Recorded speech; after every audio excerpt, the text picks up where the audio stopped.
Hello, second grade. It's Miss Hazel. This week in social studies, we're going to begin a new unit on communities. So, before we can really jump into it, we need to talk about what a community is.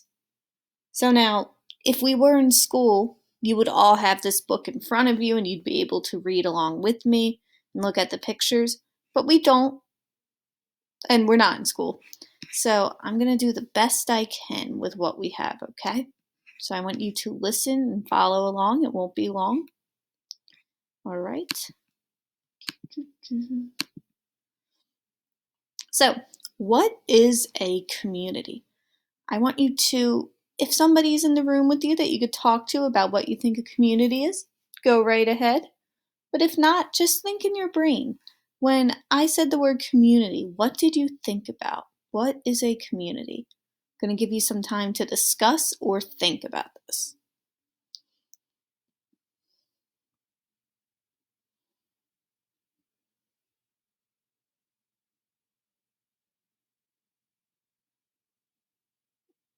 All right, wrapping up your thoughts. We're coming back together in 5, 4, 3, 2, 1.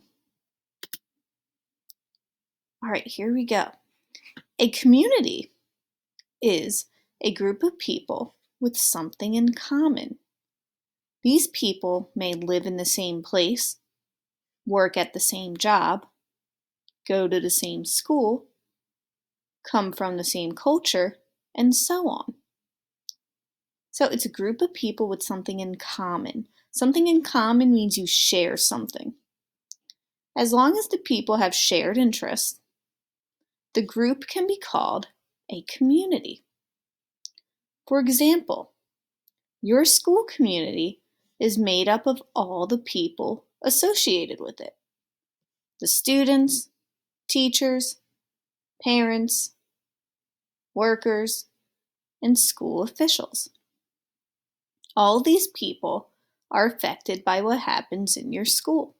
So our West End community is made up of all the teachers that work at West End, all the custodians, any adult and any child that attends, and also their families, right? Because your parents choose to send you to West End, so they're a big part of it as well.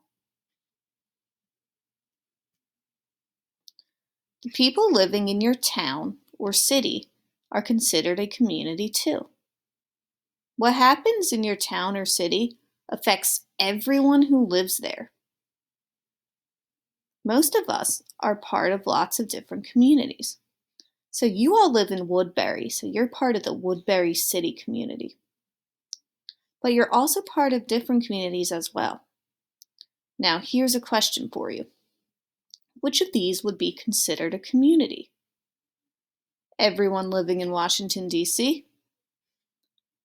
Dallas Cowboy fans. Oh, I hope that's nobody here. Everyone who shopped at a grocery store yesterday? Nurses? Or everyone who owns a red sweater? I want you to think people that have shared interests, that have something in common, are part of a community. So, which of those are parts of community or considered communities? All right. Now, this question down here, how many different communities are you a part of? You are going to answer this question on the Flipgrid that I posted on this page. So you're going to go to the link that says Flipgrid and you're going to answer this question about the different communities that you are a part of, all right? I want you to be creative and try and think about every community you're a part of. Thinking about this will really help us over the next few days when we start learning even more, going even deeper into what a community is. Okay? All right, good luck, scholars.